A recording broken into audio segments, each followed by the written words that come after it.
सुचा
प्रिय किल्ल्यास, तुझ्याकडे काहीतरी आहे की आम्हा वाटसरूंना तुझ्याकडे एखाद्या लोहचिंबकासारखं तू खेचून घेतोस, जसं आजही आम्ही तुझ्याकडे खेचले गेले आहोत.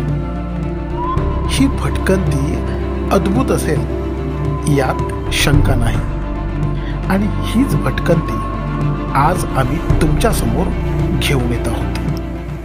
आणि फायनली मित्रांनो, आज आपण आलेलो आहोत आमचा ड्रीम ट्रेक करण्यासाठी AMK साठी. तर आजची आपली भटकंती असणार आहे AMK, अलंग, मदन, उलंग. सो हे त्रिकूट आपल्याला आज सर करायचं आहे. त्यांच्यावरती आपल्याला गडभ्रमंती करायची आहे, त्यांचा अभ्यास करायचा आहे. सो आज आपण ह्या ड्रीम ट्रेकला सुरुवात केलेली आहे. खूप वर्षापासून हे स्वप्न होतं की हे आमचं ट्रेक आम्ही एक दिवशी पूर्ण करून आज फायनल त्या ट्रेकची सुरुवात झालेली आहे. आंबेवाडी या गावातून आपण आपल्या ट्रेकला सुरुवात केलेली आहे. एकदा आपला डिस्क्रिप्शन बॉक्स नक्की चेक करा, त्याच्यामध्ये सगळी इन्फॉर्मेशन दिलेली आहे. आणि आता पुढे हळूहळू चालत आपण तुम्हाला ह्या गाडीची पूर्ण माहिती आणि सिनेमॅटिक शॉट आणि आपला स्पेशली ब्लॉग असणार आहे सिने स्टोरी ब्लॉग. सो हा ब्लॉग शेवटपर्यंत बघा, तुम्हाला खूप धमाल येणार आहे. सो हे नमस्कार मित्रांनो, मी सुचित सिंग आपल्या सगळ्यांचं पुन्हा एकदा नवीन का झकास या ब्लॉगमध्ये स्वागत करतो. चला. सो मित्रांनो, आता आपण आंबेवाडीतून आपल्या ट्रेकला सुरुवात केली आहे. सकाळचे 8:30 वाजलेत आणि एकंदरीत या सूर्यनारायणाच्या दर्शनाने आपल्या ट्रेकची सुरुवात झालेली आहे. आता पुढे बघत राहा की तुम्हाला किती या ब्लॉगमध्ये सिनेमॅटिक शॉट, जबरदस्त असे ड्रोन शॉट बघायला भेटणार आहेत. आणि AMK थरारसाठीच प्रसिद्ध आहे.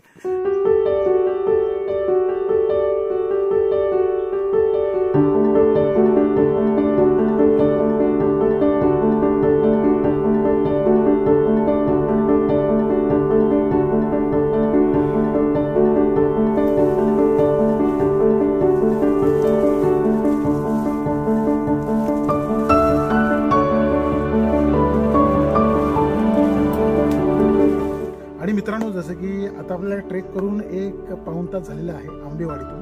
जेव्हा आपल्याला सपाट भाग लागतो आणि त्याच्यानंतर छोटासा जंगल पॅच आहे. तर त्या जंगल पॅचमधून आतमध्ये आल्यावर आपल्याला असे 2 रस्ते लागतात. एक हा रस्ता सरळ जातो आणि एकडे वरती जातो. इथे बघा एक रिबिन बांधलेली आहे. पण जे नवीन आहेत ते कदाचित त्यांचं लक्ष नसेल तर ते सरळ जाऊ शकतात. आता आमच्याबरोबर जे काही लोक होते ते सरळ गेले होते. तर इकडे जर गेलात तर तुम्ही रस्ता चुकू शकता. AMKला जाण्याचा रस्ता हा आहे, जो तुम्ही आंबेवाडीतून आलात तर जेव्हा ह्या पोर्शनवरती पोचाल की जिथे तुम्हाला 2 वाटा दिसतील, तर नेहमी लक्षात ठेवा की उजव्या साईडला आपल्याला AMKचा ट्रेक आहे. मित्रांनो, हा जो AMK ट्रेक आहे तो अतिशय कठीण श्रेणीमध्ये येतो. कारण ह्या गडाला काही ठिकाणी पायऱ्याच नाही आहेत. तर तिथे व्यवस्थित रोप आणि हार्नेसचा आपल्याला आधार घेऊन चढावा लागतो, गड सर करावा लागतो. अलंग, मदन आणि कुलंग हे त्रिकूट सह्याद्रीत जे भटके आहेत त्यांना वेळ लावून ठेवतोय. प्रत्येक शनिवार रविवारी इथे भटके तुम्हाला नक्की दिसणार असा हा ट्रेक आहे. आणि माझा सुद्धा हा ड्रीम ट्रेक आहे. 1 वर्ष अगोदर मी मोरोसीचा भैरवगड केला होता. त्यावेळेला मला थोडाफार अनुभव आला होता, म्हणून आता ही हिंमत परत एकदा केलेली आहे. आता आपल्याला चढीचा भाग लागलेला आहे, दम लागतोय, पण थंडगार हवा सुद्धा खूप सुंदर सुरू आहे. त्यामुळं ट्रेक हा आपला खूप सोपा होतो आहे.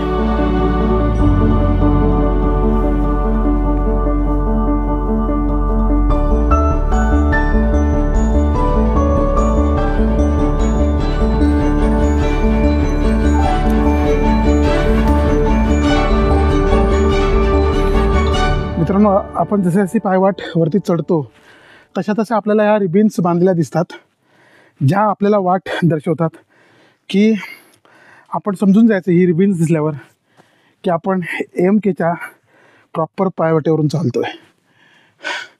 भारी वाटतं आहे सगळं. आणि आता आपलं हे मिशन आहे, त्यामुळं जोपर्यंत आपण हे ब्लॉगिंगचं मिशन कंप्लीट करत नाही तोपर्यंत आपण घरी जाऊ शकत नाही. शेवटपर्यंत बघा, धमाल येणार आहे.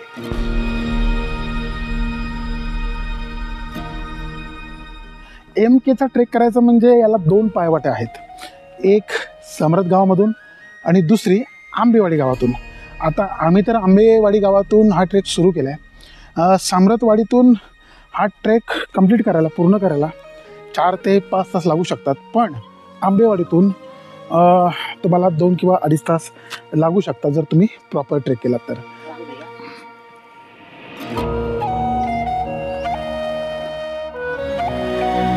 मित्रांनो, बघताय तुम्ही, लोथी या झाडाचं नाव आहे.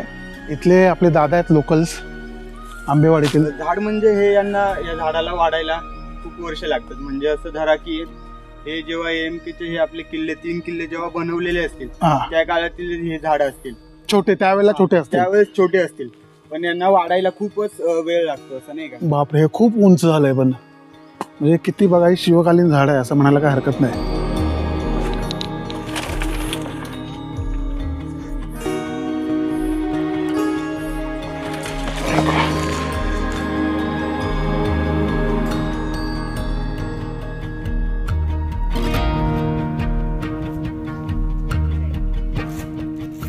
नमस्कार, मी मयूर केकरे. तर आपण बघतो हे AMK वरचं एक म्हणजे जुन्या काळातील आपलं नकाशा किंवा लोकांनी काढून ठेवलेलं आहे. तर हे बघू शकता आपण भिवबल देवता आहेत. म्हणजे भिवबल म्हणजे भिव म्हणजे भीती आणि बळ म्हणजे बल देणारा देवता. तर त्याचा अर्थ काय आहे की त्याच्यात असं नरबळी देताना दाखवलेलं आहे. त्याचा अर्थ काय आहे की आपण निसर्गात येतो, तर निसर्गामध्ये कुठल्याही पद्धतीचा आपण कचरा किंवा जंगलाला हाम पोचवायचा असं करायचं नाहीये काम. त्यामध्ये त्यांनीच दाखवलेलं आहे की आपल्याला मनुष्य जातीला देव हक्कलतोय आपल्याला, की काही लोक काय यायचे की झाडं तोडणं, कचरा करणं, आग लावणं, तर हे त्याच्यासाठी देवाने आपल्याला हक्कललेलं. आणि इकडे नरबळी देताना पण दाखवलेलं आणि एक हक्कलतात. असं आहे याचं वैशिष्ट्य. आणि हे इकडे बघू शकता आपण, हे 3 रस्ते आहेत आपल्याला अंडरग्राऊंड, म्हणजे भुयारी रस्ते आपण जसं बोलतो तसेच. आणि हा मध्ये त्रिकोण जो दिसतोय आपल्याला, गावातील मुख्य घर म्हणजे जो राजवाडा किंवा एक मेन जे घर असतं तिथून, मुख्य घर जो असतं तिथून हे 3 रस्ते जातात. त्या घरामधून 3 गडांना 3 तळभुयारी रस्ते होते. हा जो एक पहिला एरो आहे, हा एरो अलंगसाठी होता. आणि हा जो मधला एरो आहे हा होता मदनसाठी. आणि हा होता तिसरा कुलंगसाठी रस्ता होता. हे मेन रस्ते जे होते चोरवाटा बोलायचा, चोरवाटा जे असतात ते सिक्रेट.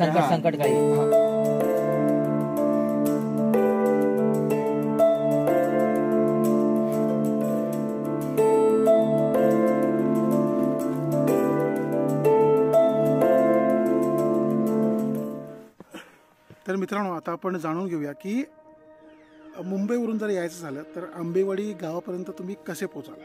CSMT वरून तुम्ही कोणतीही कसारा लोकल पकडा. कसाराला उतरल्यानंतर स्टेशनच्या बाहेर लोकल टॅक्सी मिळून जाईल. पण आम्ही या जीपने आलो, त्यांचा नंबर मी खाली डिस्क्रिप्शनमध्ये देतोय. आम्ही उतरलो कसारा स्टेशनला आणि तिथून आम्ही एक छोटी गाडी केली, एक 8 सीटरची. त्यांचं जे भाडं असतं ते 1, 3, 3.5, 4 हजारापर्यंत असतं, जे आंबेवाडीमध्ये आपल्याला सोडतात. आणि आंबेवाडीमध्ये आम्ही ज्यांच्या घरी थांबलो होतो ते आहेत विठ्ठल भाऊ. आणि विठ्ठल भाऊंच्या घरातूनच आम्ही ह्या AMK ट्रेकला सुरुवात केली. कसारा ते आंबेवाडी हे अंतर एक 60 किलोमीटर आहे, जे हार्डली 1.5 तासामध्ये पूर्ण कव्हर होतं. मित्रांनो, बघताय तुम्ही ह्या पायऱ्या लागलेल्या आहेत ज्या काचामध्ये कोरलेल्या आहेत.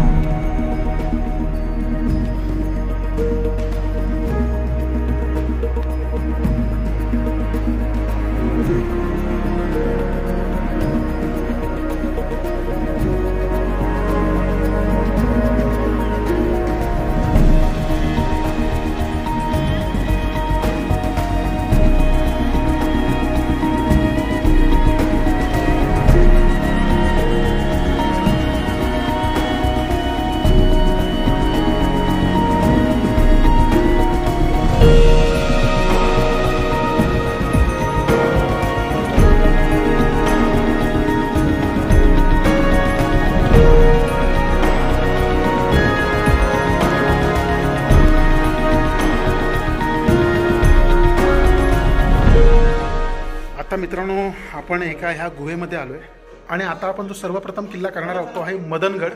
विठ्ठल दादा आहेत, त्यांनी सांगितलं की बॅगा इथे ठेवा, वजन घेऊ नका. बघताय तुम्ही, मोठी जागा आहे इथे. इथे 30-40 जण आरामात राहू शकतात. बघा, आपले विठ्ठल दादा आता आपल्याला हार्नेस लावतात प्रॉपर.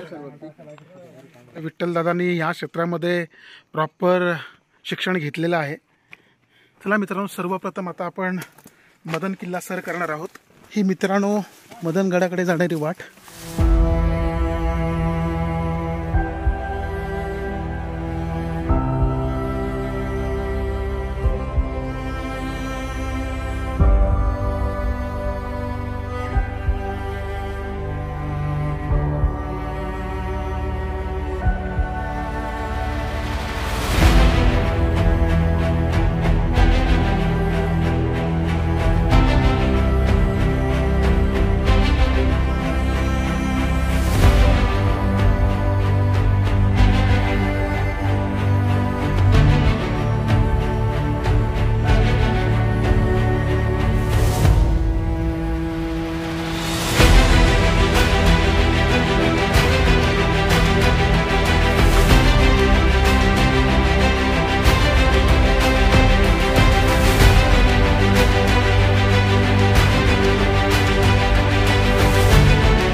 फायनली आम्ही मदन किल्ल्यावरती म्हणजे चढलोच आहोत. आता थोडासा एक पोर्शन आहे पायऱ्यांचा, तो कंप्लीट झाला म्हणजे आम्ही पूर्ण शिखरावरती असू.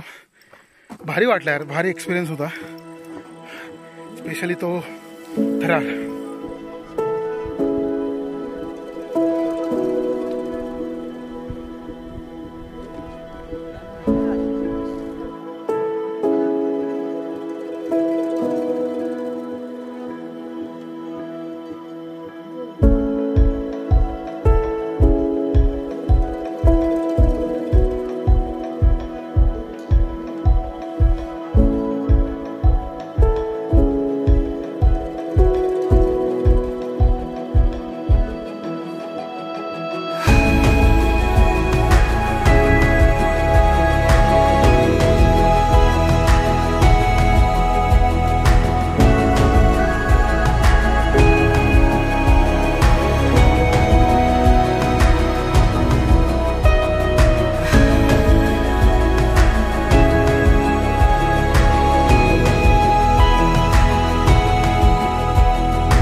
फायनली मित्रांनो, आम्हाला मदन किल्ल्यावरती हे तटबंदी बुरुज आता दिसलेले आहेत. ह्या पायऱ्यांनी आम्ही इकडे वरती आलो. हा जो आहे तो अलंग किल्ला. आता आम्ही मदनवरती आहोत आणि ही तटबंदी बाजूची पाण्याचे टाके. हे इकडे पिण्याचं पाणी आहे. इकडे थोडा गाळ आहे, थोडं गढूळ पाणी दिसतंय, पण बाकी तुम्ही बघे फ्रेश वगैरे व्हायला तुम्ही हे पाणी वापरू शकता. हे बघा व्यवस्थित आहे, चांगलं आहे. इकडचं पाणी पिऊ शकता. आणि इथे तर प्रॉपर झरा आहे, तो पण तुम्हाला दाखवतो. हे बघा इथलं पाणी तुम्ही मस्त पिऊ शकता, कारण हे थंडगार पाणी आहे, एकदम क्रिस्टल क्लिअर. आणि मित्रांनो, तुम्ही बघता आता माझ्या मागे इथे केव्स आहेत, प्रॉपर केव्स आहेत, प्रॉपर दगडामध्ये कोरलेल्या. आपण आता आतून बघूया. हे बघा, हा पूर्ण कातळ आहे आणि आतमध्ये बघा, हे बघा इथे जवळजवळ 100 लोक राहू शकतात मित्रांनो, 100 लोक. फायनल मित्रांनो, आम्ही आता पोहोचलोय उंच शिखरावर. हा आहे मदन किल्ला. वरती असं बघण्यासारखी कुठली वास्तू नाही आहे. आणि आता मी पूर्ण उभा आहे टॉपवर.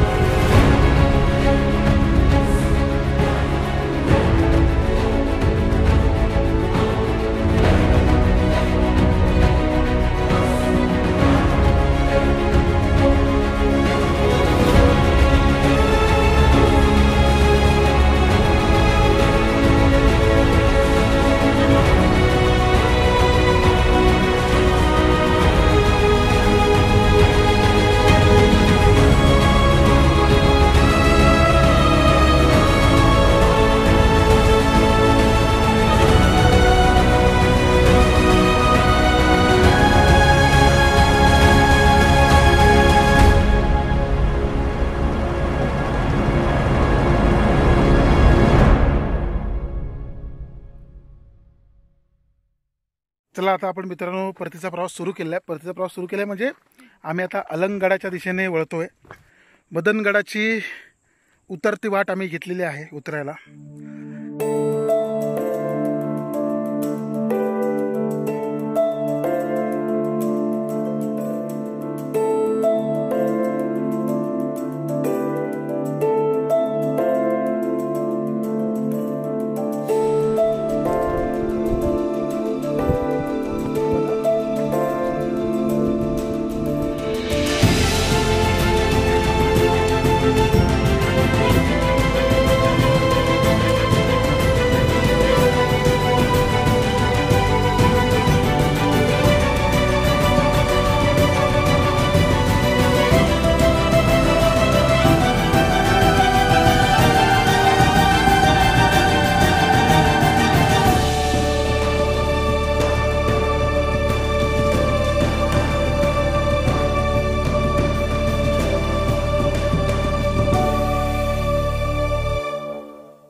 अहो ना सोडणार ते तुम्हाला. अरे बापरे.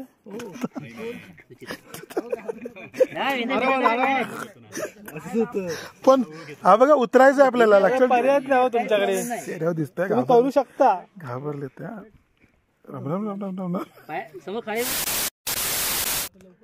कम ऑन. या स्पाइडरमैन.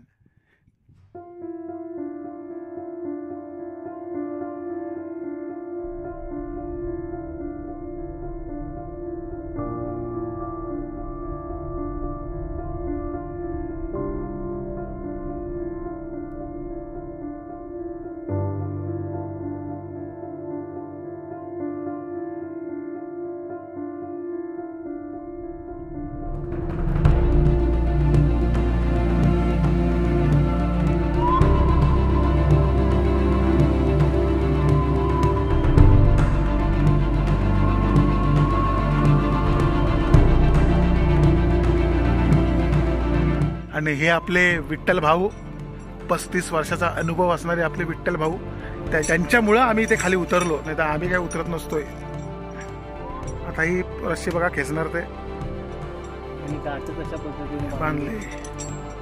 हे होगी ना बात.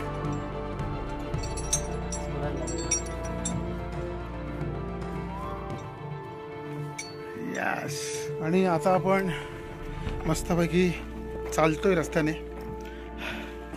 आत्ताच आपण मदन किल्ला उतरलाय आणि ह्या अलंगच्या बाजूने आपण चालत आता अलंग किल्ल्याच्या दिशेने जातोय.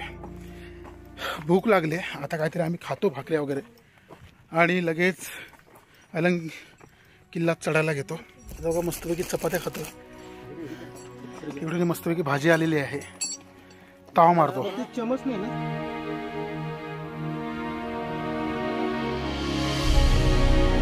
कमान दादा. खाली बघ दादा, खाली कसं बघतो. वर बघ, वर बघ.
आता मी वरती आलो हार्नेस लावून.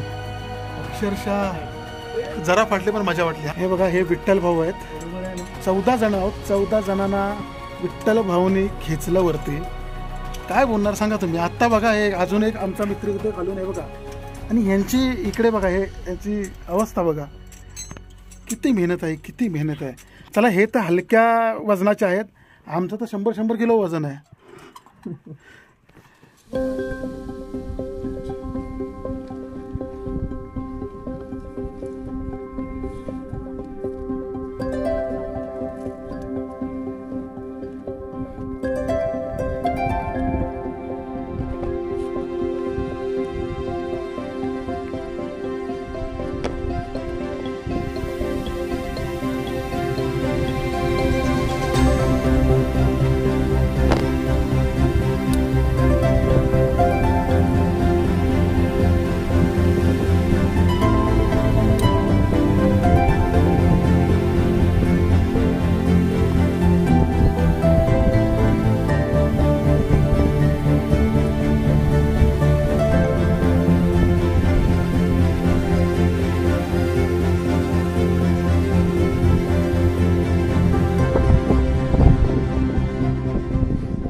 आणि फायनली मित्रांनो आम्ही वाजले संध्याकाळचे 6. सनसेट झालेला आहे, मिस आमचा झालेला आहे. ज्यासाठी आम्ही एवढी धावपळ करत होतो तो शेवटी मिस झालेला, पण काही हरकत नाही. आम्ही अलंग किल्ल्याच्या एकदम माथ्यावरती पोचलेलो आहोत. खूप दम लागलेला आहे, खूप थकलेलो आहोत. पाण्याच्या शोधात आहोत. पाणी आहे, पुढे टाके आहेत, त्याच्यामध्ये पाणी आहे. आता आरामाची सक्त गरज आहे, कारण 2 किल्ले पार केलेले आहेत. खूप हे हात दुखतात आहेत. आराम करतो थोडा वेळ आणि रात्री अंधारी रात्री तुम्हाला भेटतो. विठ्ठल भाऊ जेवण बनवत आहेत.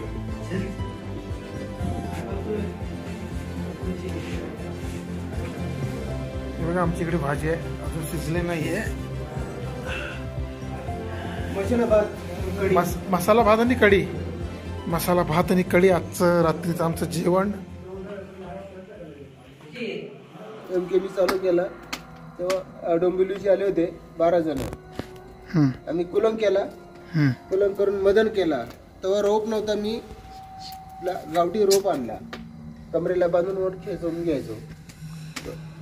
ओले दगडाचे त्याला रोप बांधायचो, वरती खेचून घ्यायचो. तेव्हा झुंबर नव्हता, कॅरी नव्हता, डिशी नव्हता, काहीच नव्हता.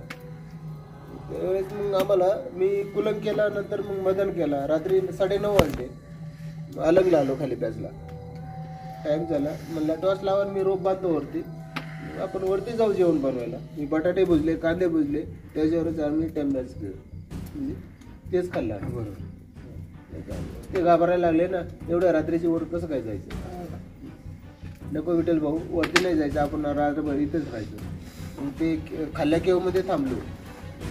12-1च्या दरम्यानमध्ये अक्षरशः जे 12 करी आहेत ना, आजपर्यंत जिवंत आहेत ते. जा खाली येवर, म्हणजे बुटाचा आवाज येऊन राहिला. कुठे कुठे इथं या अलंगच्या प्यासला खाली. अच्छा, जा खाली येवर, जा खाली येवर. ते अक्षरशः बोलले का विठ्ठल भाऊ खालून कोणतरी येऊ राहिला. म्हणलं सर जोपर्यंत मी आहे ना घाबरायचं नाहीये. ते त्यांच्यात सोबतच राहायचं, थोडं थोडं काहीतरी त्याचे संरक्षण करतात. मग त्यांना मध्ये टाकलं, मी केवच्या तोंडाची झोपलो. मला समजा दिसतंय ते हे काय आहे ते, जे 12 घरी आजपर्यंत जिवंत आहे ते किल्ल्यावर. कोण आहेत पण ते पहारेकरी आहेत ते. म्हणजे आजपर्यंत हे 12 घरी जिवंत आहेत या किल्ल्यावर. म्हणजे आजपर्यंत एवढे 35 वर्ष झाले, आजपर्यंत कोणाला पण धक्का बिक्की नाही. आपण येतो MK किल्लेकर पण खाली निघून जातो, थोडाले आजपर्यंत नाही. जेव्हा मी ट्रेक चालू करतो ना, एक नारळ, हार, अगरबत्ती, तिथं शंकराची पिंडीला खाली सगळ्यांचं संरक्षण तो करतो. म्हणजे लहान मुलांचा आवाज जर ऐकायचा असेल ना, जेव्हा 11 टाके आहेत ना, तर ना जाऊन झोपायचं. आज लहान मुलांचा एवढा आवाज येतो ना, रातभर किरकळतात. MK मी स्वतः चालू केलंय. मला एकटी माहिती आहे, गावात कोणत्या मुलाला विचारा का MK कोणी चालू केलं. विठ्ठल भाऊने चालू केलं.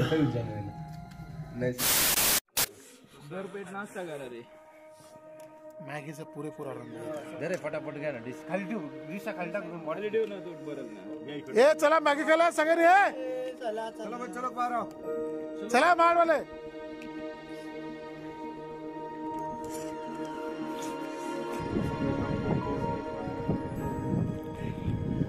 सुप्रभात मित्रांनो.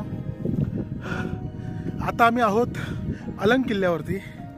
काल आम्ही अलंग किल्ल्यावरतीच रात्री राहिलो होतो. हा AMKचा आहे दिवस 2रा. आता आम्ही जो अलंग किल्ला आहे तो वरून जरा आम्ही त्याचा फेरफटका मारतोय.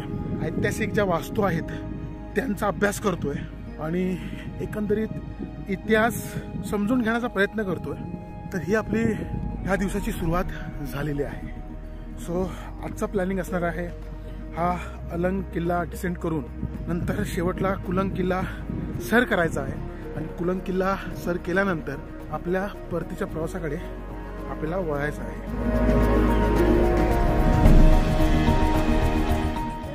सो मित्रांनो, आता आम्ही आहोत अलंग किल्ल्यावरती आणि इथे बघताय तुम्ही, इथे सगळे पाण्याचे टाके आहेत 11. त्याची रचना ही आहे की इकडून वरून बघा, इकडून वरून पाणी खाली येतं आणि हे 2 वरचे टाके भरले त्याचं पाणी खालच्या टाक्यांमध्ये, नंतर ते भरले की त्याचं पाणी पुढच्या टाक्यांमध्ये. आणि काय व्हायचं की जो गाळ असायचा तो त्या मागच्या टाक्यांमध्ये राहायचा आणि जे निवाळ पाणी आहे ते पुढच्या टाक्यामध्ये यायचं. तिथला जो गाळा आहे तो तिथे बसायचा आणि ते टाकं फुल होऊन तिथला निवाळ पाणी पुढच्या टाक्यामध्ये, म्हणजे एकदम शेवटला टाका आहे त्याचा एकदम निवाळ पाणी असायचं. सुंदर प्रकारे या टाक्यांची रचना केलेली आहे.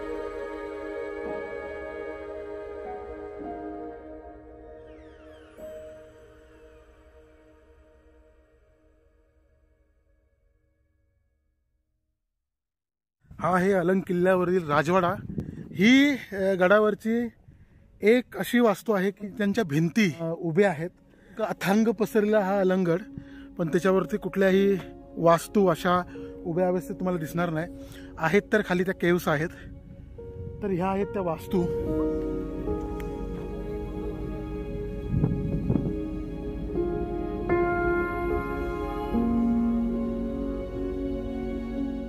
पहिले तुम्हाला सांगितलं की 11 टाके आहेत. तो जो राजवाडा आहे त्याच्यानंतर जर पुढे आल्यानंतर इथे पण 2 मोठे आपल्याला पाण्याचे टाके लागलेले आहेत. आत्तापर्यंत आम्हाला 15 टाके दिसलेले आहेत.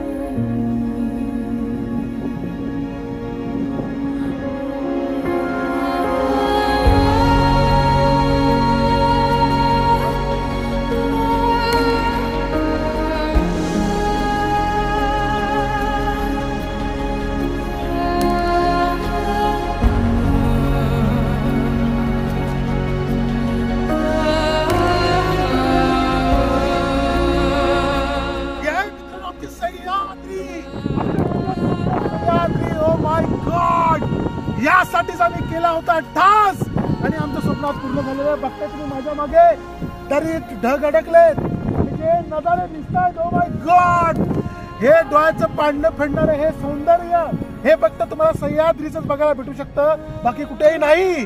तर मित्रांनो, घरात बसणं बंद करा आणि उठा, बॅग उचला आणि सह्याद्री द्या प्लीज. भावा, कम टू सह्याद्री. ओहो ओ माय गॉड, हे जे आम्ही बघतोय ते फक्त आणि फक्त सह्याद्रीच बघायला भेटेल. हे तुम्हाला जरी आता तुम्ही जरी बघाल युट्यूब वरती तरी तुम्हाला फील नाही येणार जेवढं मी इथे उभं राहून इकडे खोल दर्या आहे. मित्रांनो, मी सांगू शकत हे असं जरी बघितलं तरी पायाच्या शिडक्या जातात आहेत, एवढी खोल इथं दर्या आहे. आणि तुम्ही इकडे माझ्या मागे बघताय की ढग अटकलेत.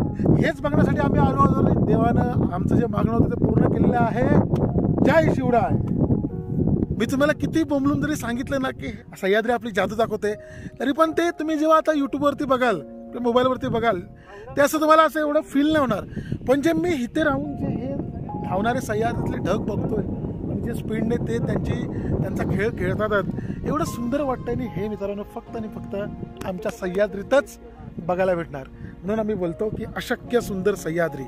खरंच यार, म्हणजे कधी कधी आम्ही असा विचार करतो की यार काय नेहमी सकाळी उठायचं, जॉबवरती जायचं, जॉब संपला की परत घरी यायचं, झोपायचं. एक तरी दिवस असा पाहिजे की ते फक्त सह्याद्रीत. आता बघताय तुम्ही मित्रांनो, इथे सुद्धा पाण्याचे टाके आहेत, म्हणजे भरपूर पाण्याचे टाके आहेत. बघा मित्रांनो, हे अलंग किल्ल्यावरचं एक देवीचं मंदिर आहे इथे, जे पडक्या अवस्थेत आहे.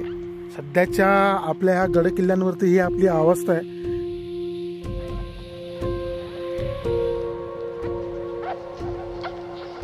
सदा सर्वदा योग तुझा घडावा, तुझे कारणी देह माझा पडावा. उपेशू नको गुणवंता अनंता, रघुनायका मागणे हेची आता. रघुनायका मागणे हेची आता.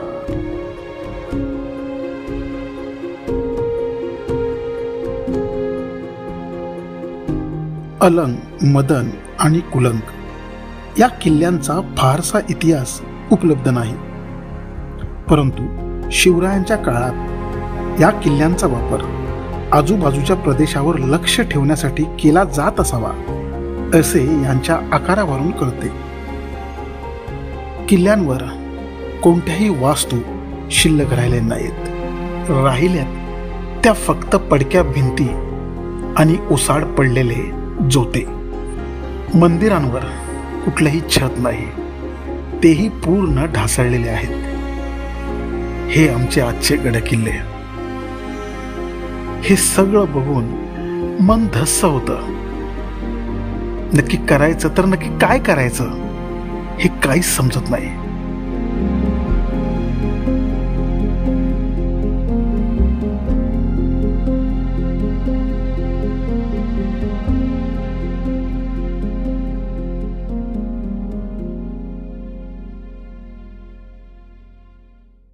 इथे सुद्धा एक वास्तू आहे. आता ही खोली असू शकते, आता हे आपण निश्चित नाही सांगू शकत की हे काय असेल. खालचा तुम्हाला जोता दिसतोय, तर ही कदाचित एक चांगली वास्तू इथे होती. तिकडे पण तुम्हाला एक वास्तू दिसते बघा इथे. तर अशा वास्तू आहेत, पण त्यांचं काय शिल्लक राहिलेलं नाहीये. सो मित्रांनो, आता आम्ही निघालोय आमच्या परतीच्या प्रवासाला. आता आम्ही हा जो अलंग किल्ला आहे तो आता उतरायला घेतलेला आहे.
आता मित्रांनो प्लॅनिंग थोडं चेंज केलंय. आम्ही कुलंग किल्ला आज नाही करतो.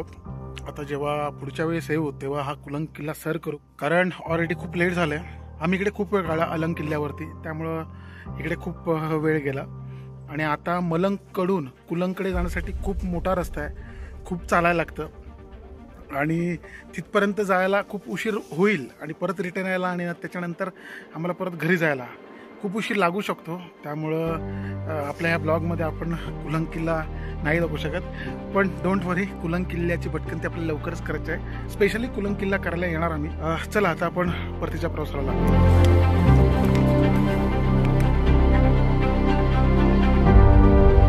फायनली मित्रांनो आम्ही पोहोचलोय आंबेवाडी गावात, जिथून आम्ही काल ट्रेक सुरू केला होता. सो आपला घरचा परतीचा प्रवास सुरू होईल.